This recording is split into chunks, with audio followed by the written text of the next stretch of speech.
Good evening, everyone. Welcome to Fox News Tonight. We begin with a rare September election with major national political implications.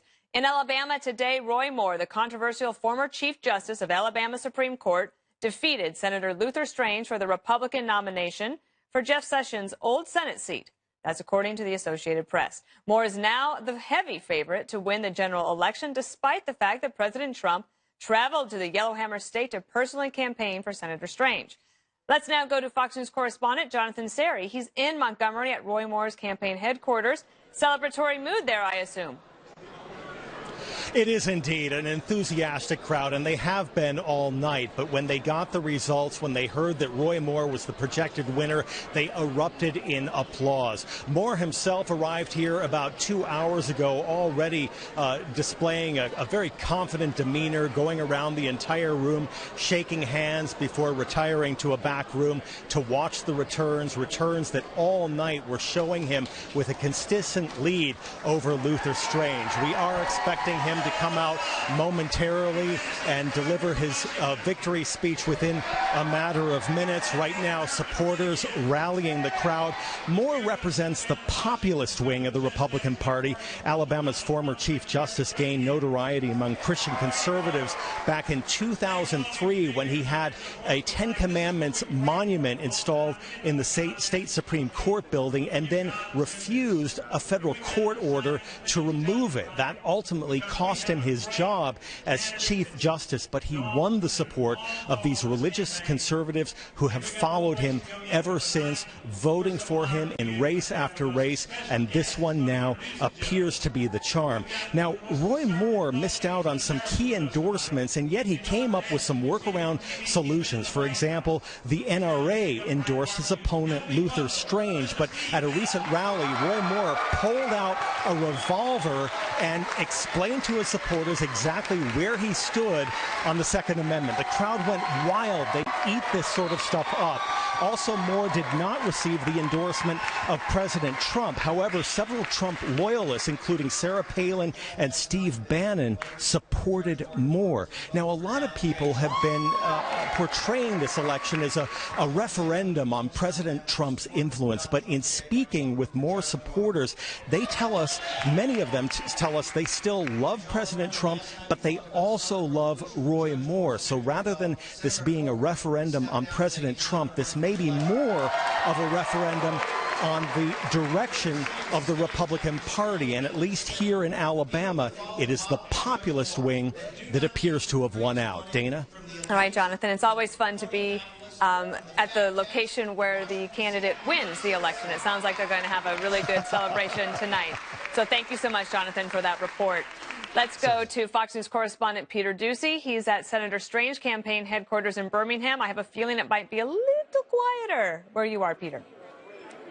It was really quiet a couple of minutes ago, Dana, when a very subdued Senator Luther Strange and his wife Melissa stood at a podium that's set up on a fireplace behind me in this hotel lobby to concede the election to Roy Moore. He said he had already called Moore and congratulated him, but the big headline is that Strange thanked President Trump, and he acknowledged that the president really stuck his neck out by picking one Republican over another, which is something that could enrage or at least upset half the party, which it does not necessarily seem to have yet in this case. But he thanked the president. He said that any political problems that the president has as a result of Strange's loss, he wants to take credit for. Strange wants credit for. He says it's all on him, but that he really appreciates the president and his loyalty as a friend. He thinks that they formed a bond as newcomers in D.C. The president, of course, got there in January.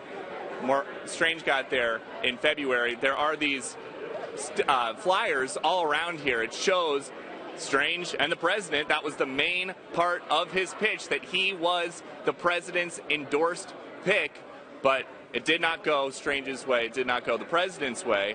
The president did say that if Strange lost, he'd come back to the state to campaign for the other guy. Now we wait to see exactly what that looks like. Dana. Peter, let me ask you one thing, because it was a pretty bitter primary race leading up to tonight's result. But I understand that Luther Strange said that he pledges full support for Roy Moore and that he would, help him make sure that he wins the general election. Is that what you got from tonight's remarks? Yes, and something really interesting, Dana. Strange mentioned that he knows there are a lot of different Republicans with different allegiances, and he described them as swirling passions in the Alabama Republican Party. They just didn't swirl his way tonight, but this was a fight between Strange, who was cast as basically somebody who's going to go and take marching orders from Mitch McConnell, even though he's only been there for 8 months, versus an outsider, Judge Roy Moore, who defies all authority over the course of his career. Of course, he's famous for not taking down a statue of the Ten Commandments that was at the State Judiciary building and then getting removed from the bench. So even though these two were trying to paint themselves as outsiders, it became the Trump candidate versus the outside candidate. And in this case, the outside candidate won, but he is apparently, if everything goes according to what we've been hearing, still going to get the support of the president and of the person who was defeated tonight, Luther Strange. Dana. I think there's probably no doubt about that. Okay, Peter, thank you so much. We appreciate that. Earlier today, President Trump was asked about his harsh criticism of NFL players who refused to stand for the national anthem and what he's doing to help Puerto Rico recover from the devastation wrought by Hurricane Maria. Watch this. I wasn't preoccupied with the NFL. I was ashamed of what was taking place because, to me, that was a very important moment. I don't think you can disrespect our country, our flag, our national anthem. I have plenty of time on my hands. All I do is work. We are totally focused on that. But at the same time, it doesn't take me long to put out a wrong, and maybe we'll get it right. Joining us now for a reaction in Austin, Texas, is my former colleague in the Bush administration, Karl Rove. Karl, could we start with Alabama and get your take on the Senate race results tonight? I guess it probably in the last few days looked like Roy Moore was going to win it. What do you think? Well, first of all, I'm in Dallas today, but I'll go to Austin if you want me to be reporting from there. I love Dallas, too. Should I go now? No, please stay. Okay, good. Full disclosure, I'm a volunteer with a super PAC that was supporting Luther Strange, and tonight Roy Moore won fair and square and whooped him well. And I thought Luther's concession speech was really sort of classy and good for him. It is a testament to the sort of folk hero status of Judge Moore, who for 30 years has been a fixture in Alabama politics. Twice removed as Supreme Court Justice, first time as Peter Doocy pointed out in response to putting the 10 Commandments on the judicial building grounds. The other time for basically saying Alabama officials shouldn't live up to the requirements of the gay marriage Supreme Court decision. And this made him a very strong figure in the religious community, the social conservatives, Christian conservatives, and you see that tonight. Virtually every rural county of Alabama is carried by Moore and by big margins. Strange's support is in Huntsville in the north and Birmingham and its suburbs in the center, and he runs reasonably well in the far southern part of the state around Mobile, but rural people came out to vote strongly for him. Focus groups that the Super PAC American Crossroads Senate Leadership Fund ran. I was interested in those focus groups. People said, you know what, I know he shouldn't have done it, but I'm glad he stood up for our faith in that way. They removed him as a judge because he refused to abide by a court injunction in one case. But you know what? It shows where his heart is, and I want him to go to Washington. So tonight, a populist outsider who has been a fixture in politics in Alabama is going to Washington. So I'm sure you're probably aware that last night Steve Bannon, who left the White House in August, whether he left or he was fired, I guess that depends on who you ask. General Kelly would say he was fired. But regardless, he maintains a good relationship with President Trump. And he campaigned last night for Roy Moore. And on Sean Hannity's show, of course, takes a shot at Mitch McConnell, the majority leader, whose popularity certainly is down, but also at you and other people involved in helping Luther Strange. And I wonder if you want to respond to that, because it seems to me that Republicans have got to figure out a way to work together going forward if President Trump's agenda is actually going to get accomplished. Yeah. Look, he kept talking about my day of reckoning and others. That's, you know, taunting that you get in the 7th grade schoolyard, so I'm not going to respond to it. But I think you do make a point. And we saw this in the run-up to the election. President Trump asked for support for Luther Strange. He didn't get it. I don't think that weakens him. I saw all of the mainstream media was portraying this as a test of Donald Trump, and if he lost, this would be, if Luther Strange lost, it would be a problem for Donald Trump. Every bit of evidence I saw was that Alabamians, no matter who they supported for president or for Senate, loved the president, and he was very popular in the state. And I think people said, you know what, I appreciate the president's advice, but I'm going to go for Roy Moore. And in a way, the people who opposed the president's choice are now going to have to sort of try to ingratiate themselves with the president. They better not be out there crowing about how they beat the president. They ought to be in there probably saying, Mr. President, what can we do to help advance your agenda? Well, and they have a lot. That's going to be it. They have a lot on their plate, because I wanted to ask you about tomorrow. President Trump is going to go to Indiana. He will kick off. He has spoken about tax reform before, but tomorrow is like the real big kickoff, the official one.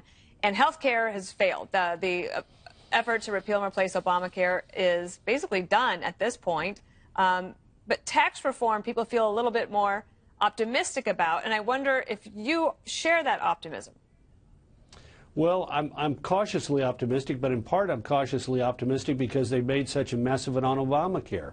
And that is to say that by losing on Obamacare, it really crystallizes in Republicans' minds in Congress they better get tax reform done, or what are they going to be able to go to the American people on next year? They can say, yeah, we got a good Supreme Court justice and we backed the president on energy and regulatory policy, but the big things that people were expecting them to do were repeal and replace Obamacare and reform the tax code. So they got it. If they can't get the first one done now, then go work on that second one. But let me remind you of one thing. They can come back and in the budget resolution create provisions that allow them to have reconciliation next year, during the coming fiscal year, so they have another bite at the apple on health care. But let's get tax reform done so that we have a victory and a little They better bit of hope it's not a poison apple when they take that bite out of it. Exactly. If I could switch to the other topic, because for several days we've been talking about the NFL and the president taking them on. And I think politically for the president, this is probably a winner if you look at least the polls, but also with his base. And as this controversy goes on, the left, in my opinion, never misses an opportunity to overreact. Take a look at Sheila Jackson-Lee earlier today on the House floor. Which of those children's mothers are a son of a bee? That is racism. You cannot deny it. You cannot run for it. And I kneel in honor of them. I kneel in front of the flag and on this floor. I kneel in honor of the First Amendment. Now, she wasn't the only one to do that, and I do think that the SOB comment was way over the line. But what do you think the left is doing here? Are they playing right into the president's hand when it comes to this cultural issue? Sure they are. Absolutely. Look, it is entirely natural. Every American, when they hear the opening notes of the Star-Spangled Banner, feels an impulse to stand and look for the flag and put their hand over their heart. When a flag passes us, you know, in a parade down a street, it's instinctual. This is something that we do as Americans, as an expression of our patriotism, of our love of country. So, look, we all believe that everybody has a right to freedom of expression. So let them, if they want to, kneel. But the vast majority of Americans believe that is disrespectful to our flag, and they want people to show respect for our country. That flag is not a symbol of America's perfection.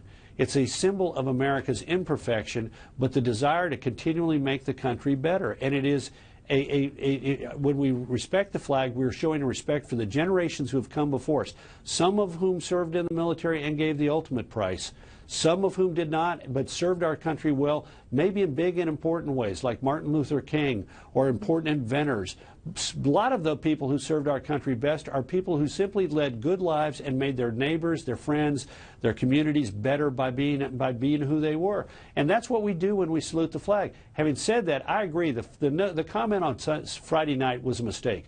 Do not swear at the people who are exercising their freedom of expression, and don't call into question their parentage. It caused a lot of people to wince. And what my concern about this is the president, I think, missed an opportunity. If he had used some of the language that he had, for example, in his UN speech, which I thought was terrific, and said, you know what, we really do strive in America for the approval of history. And when we salute the flag, we not only honor those who come before us, but we reaffirm our commitment as a nation to make our communities and our states and our country even better in the future. And that's what I would hope Americans would remember when they think of this controversy. If he'd done that rather than just swearing at people, there were 6 NFL players the week before who took the knee. There were several hundred who did after the president made that comment on Friday night. I think it was a missed opportunity. All right, Carl. Always appreciate your thoughts. We'll see you soon. You and bet. get back to Austin when you can. Oh, okay. Friday morning. Okay, Carl. Thanks ahead. Directly ahead, Attorney General Jeff Sessions says that free speech is under attack. We'll tell you what that's all about when we come right back.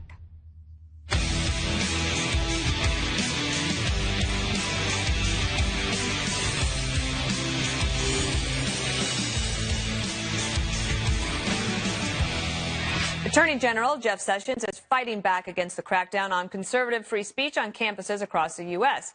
Here's what he said at Georgetown University earlier today. Freedom of thought and speech on American campus are under attack. The American University was once the center of academic freedom, a place of robust debate, a forum for the competition of ideas. But it is transforming into an echo chamber of political correctness and homogeneous thought, a shelter for fragile egos. But who decides what is offensive and what is acceptable?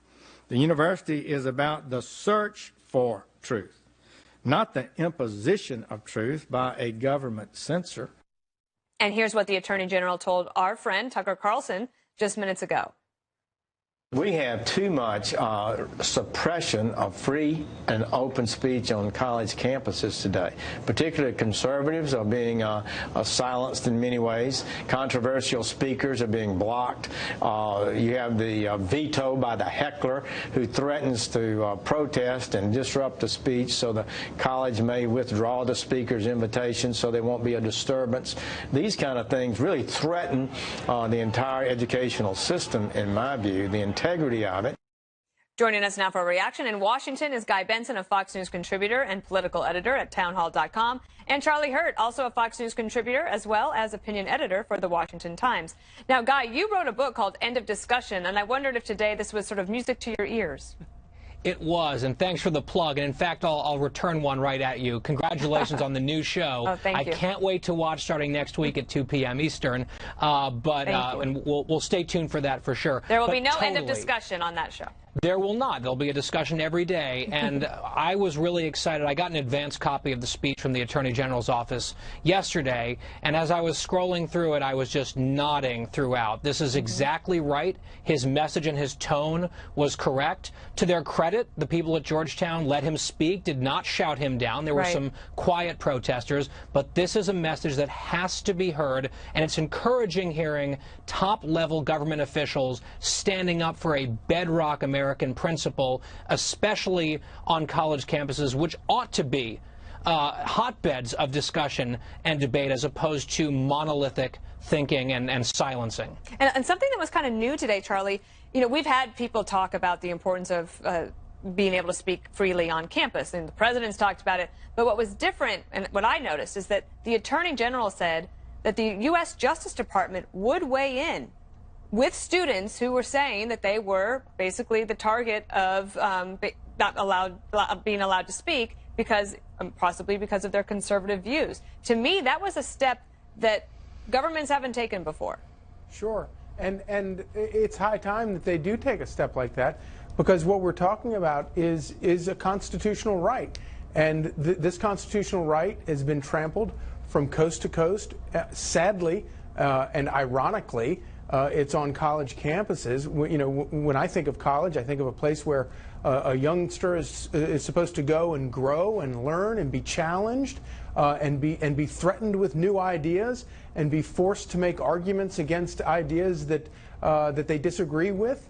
and sometimes even forced to make arguments that they don't even agree with in order to hone their skills of being able to make arguments in a free society. And yet at all of these and the most premier college campuses around the country, we have the exact opposite. We have the infantilization of these campuses where this is just snuffed out to the point where Guy is commending the Georgetown people for orderly allowing them to speak. It's terrifying. And I think about Thomas Jefferson and what he must if he could see us now. Yeah, they thought about all of this, and why it mattered to them is not because they cared about higher education, but because they cared about self-governance, and they knew that you couldn't have self-governance without higher education and intelligent, informed people. You know what's interesting to me too, Guy, is that for years this was sort of just talked about in sort of the small places like the Washington Times, National Review, Weekly Standard, but now this is actually being talked about everywhere, and partly that is social media, but also is the problem just so much worse?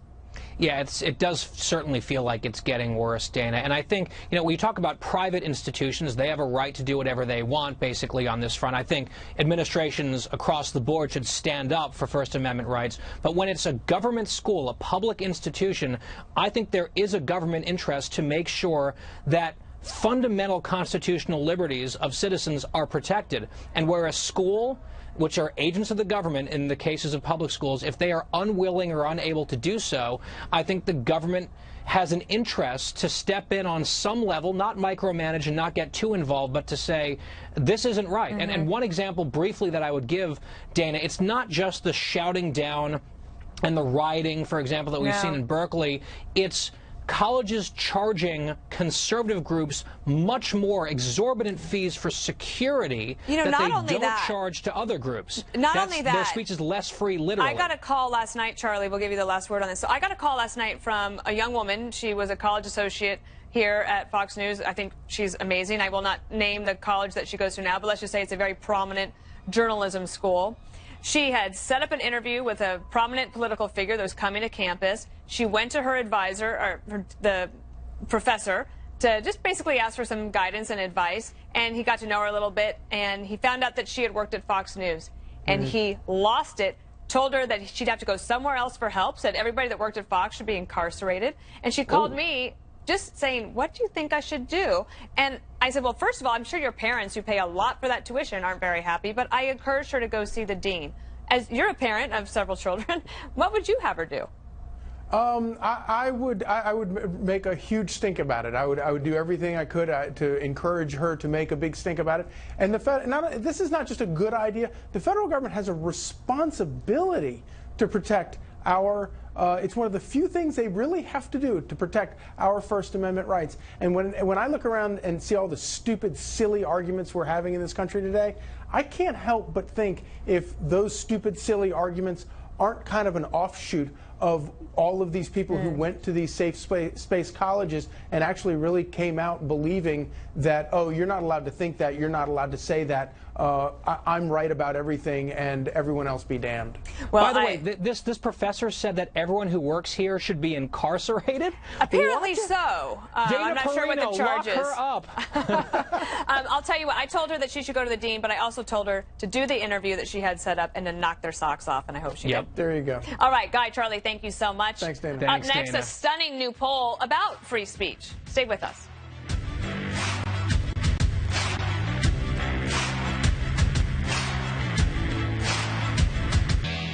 The story of the week so far has been President Trump's very public opposition to NFL players kneeling during the national anthem. A Harvard-Harris poll sheds some light on how Americans may feel about the issue. According to the poll, 85% of registered voters believe people should be protected from being fired for their political views. Joining us now is the man who conducted that poll, the chairman of the Harris poll, Mark Penn, and a good friend of mine. So tell me about this poll. It shouldn't be a surprise. I'm just surprised it's not 100% don't think this. Well, I think there's a huge gap in the First Amendment. I think people are always talking about the First Amendment, and they don't realize that it doesn't apply to employers. So you can go out and say you're from Trump or you're for Hillary, and your employer can say you're fired.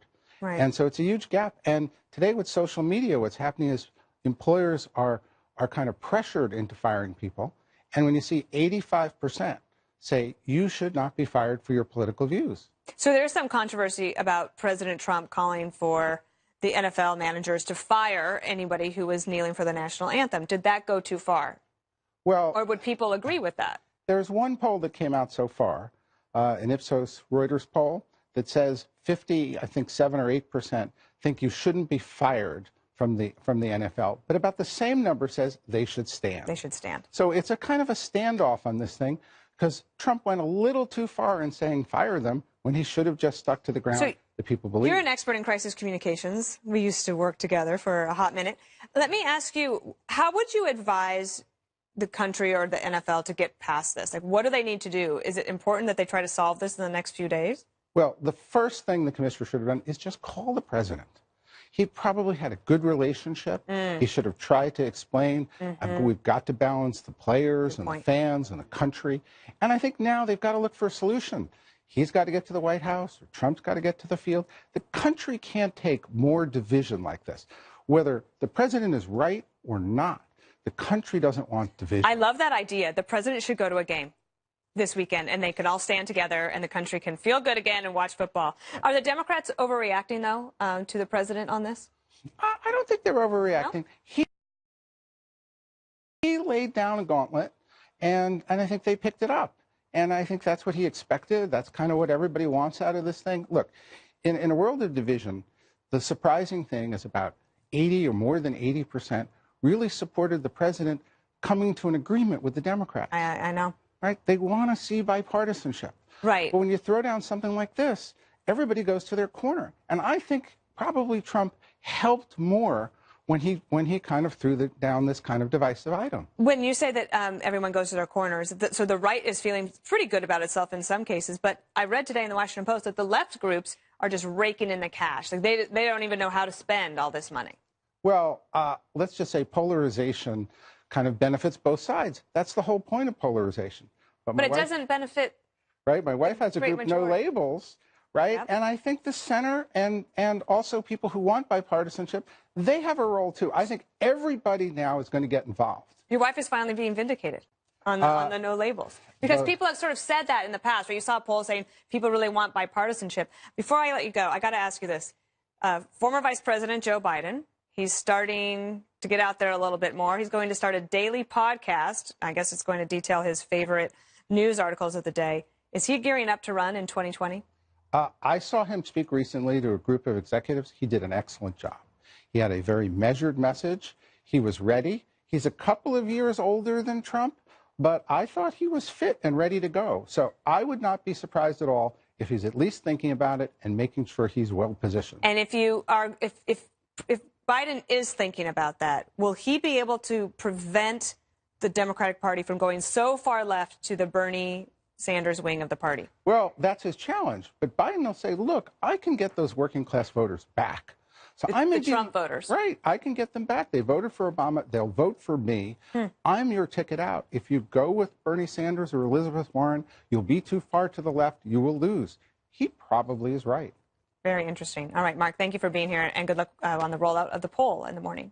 Thank you. All right, coming up, President Trump's new threat of military action against North Korea, with the rogue state now reportedly bulking up its defenses. We'll be back in a moment.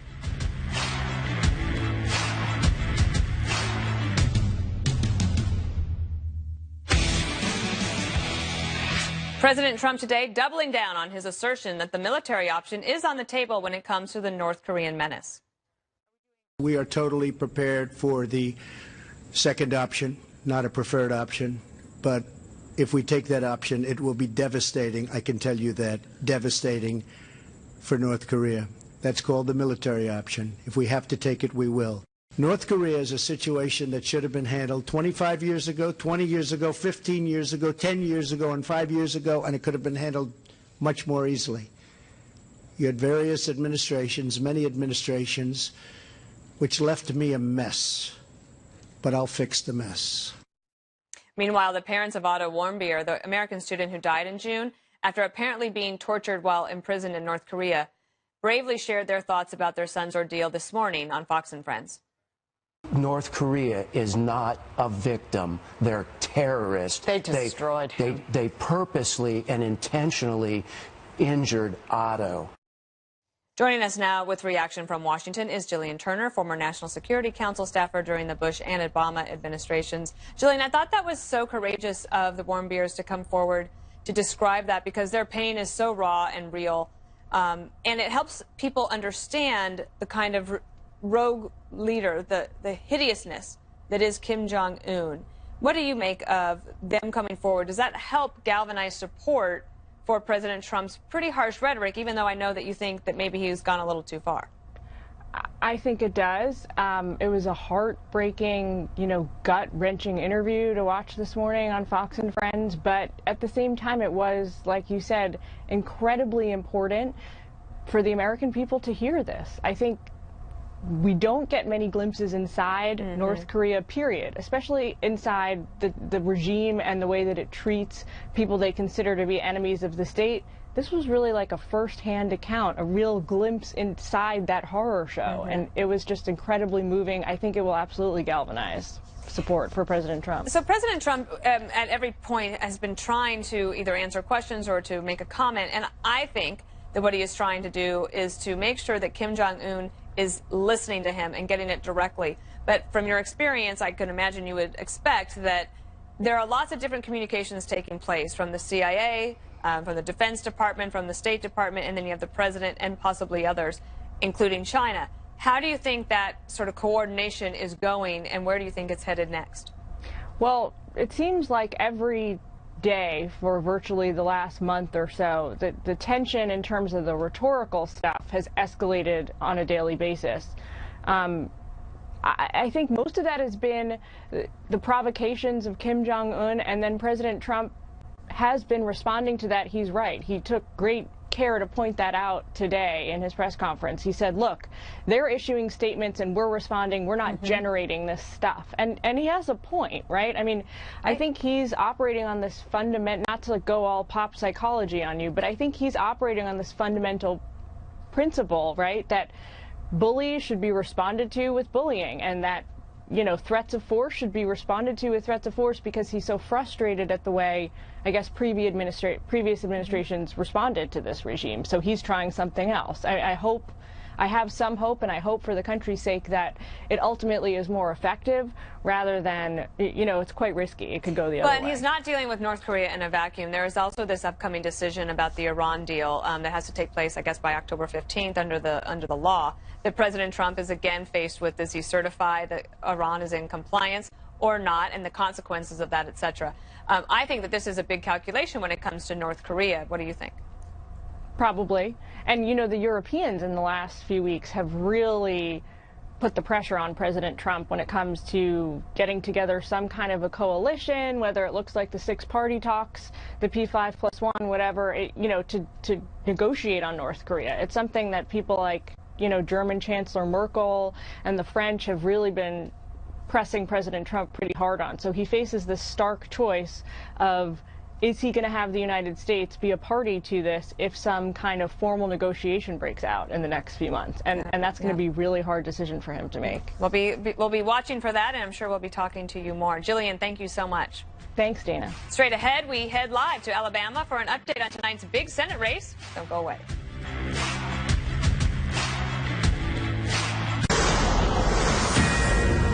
As we reported at the top of the hour, Roy Moore has won the Alabama Senate Republican primary over Senator Luther Strange. Here's what Judge Moore said just moments ago. Together we can make America great.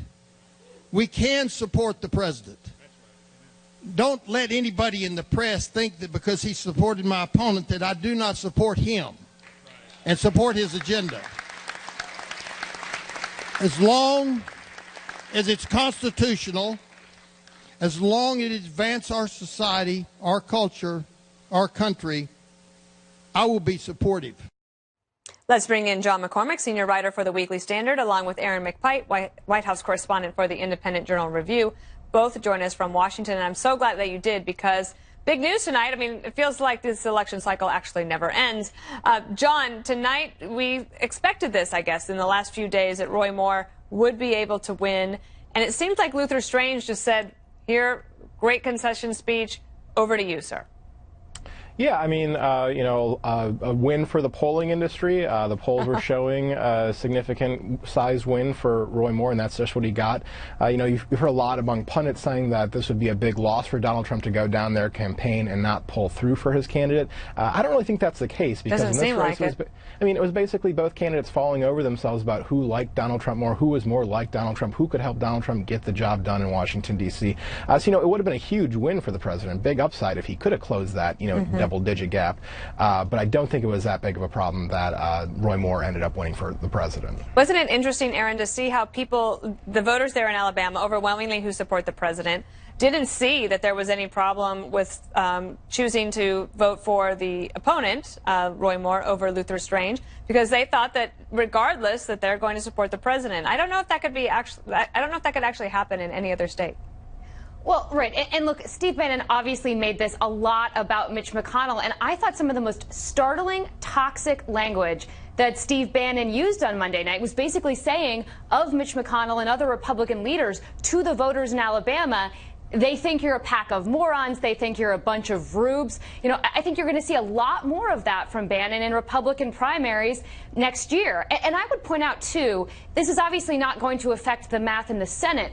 But think about what happened in Colorado today. That was Mike Kaufman, the Republican moderate congressman who was running for governor, calling for Tom Tancredo to challenge him in that primary to do battle over the soul of the Republican Party. It will be interesting to see if McConnell and others do a little bit more of what Mike Kaufman did, trying to battle back from the kind of language that Steve Bannon is using, because it's unclear what it is that Steve Bannon wants other than to just tear down the establishment. It's actually interesting, Aaron. I hadn't heard that about Colorado, and I'm from Colorado, so I feel like I should have done. We're going to keep you for one more block, but before I let you go on this particular topic, do you think that, John, that what we are looking at for the NRSC is a problem tonight when you look at the fact that there's a split amongst the Republican Party, or will it be able to keep the good map that it has, at least for 2018? This problem has been there for a long time. There's been this populist conservative backlash going on at least since 2010, and the same backlash that gave us people like Marco Rubio, Ted Cruz, and Mike Lee, it also produced some candidates like Sharon Angle and Todd Akin, who were big flops and caused a lot of problems for the party with their outlandish comments. Christine O'Donnell. And, Judge Moore, he definitely seems to be more like a Christine O'Donnell. Now, whether that will actually drag down other Senate candidates, I'm not so sure. I think that the president is going to take up all the oxygen in the room, and that whatever outlandish things Roy Moore says, that Donald Trump's comments are going to be. However, unlike in Delaware, I think Roy Moore is going to win this election in Alabama. All right, stay right there. We're going to be right back with more with John and Aaron right after this.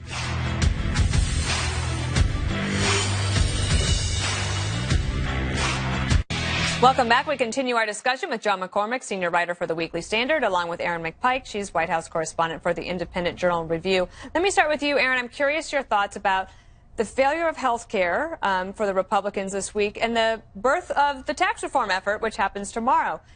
Why do they seem to seem so optimistic that tax reform is going to have a better fate than health care? Part of that is because they've been working behind the scenes to come up with some kind of compromise. And I've been hearing that for months, that they're farther along, and they continue to be farther along than people realize. Obviously, Speaker Ryan has been saying a lot about that. But look, on health care, we did hear Lindsey Graham said that they're going to come back to that again after tax reform. Maybe they get to it in the budget process next year as well. Yeah, John, can they really? Even if they don't fully repeal and replace Obamacare, there are certainly fixes that have to be done, and there's regular order of business. And tax reform, they say it hasn't been done in 30 years, but I have to tell you, I feel like it actually could get done as well. What do you think? Well, there are two different things that are under consideration right now. One would be some sort of, bipartisan bailout. Maybe you don't want to call it that, a stabilization fund. The other would be... Let me take it from me.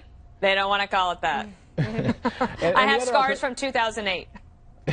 And the other option would be to actually include health care, something like this Graham-Cassidy plan to block grant most of the Obamacare funds back to the states with tax reform. Now, tax reform is very difficult, but the advocates of this last just Obamacare plan that just failed, they say that, listen, you know, two of these people, John McCain and Lisa Murkowski, they were opposed because of process, and so if we can just keep the process going, maybe it'll work. Now, this is a long shot. I don't think there's really much hope there, but that's what the advocates of this bill are pushing for. What do you expect to hear from the president tomorrow, Aaron, when he travels to Indiana to talk about his tax reform push?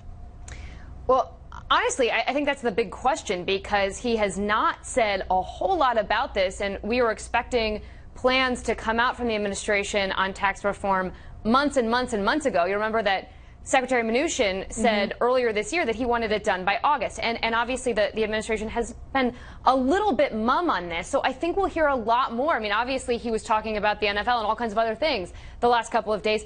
If anything, that has put more on just more pressure on this announcement tomorrow to talk about whatever kind of numbers he wants to get out of this plan.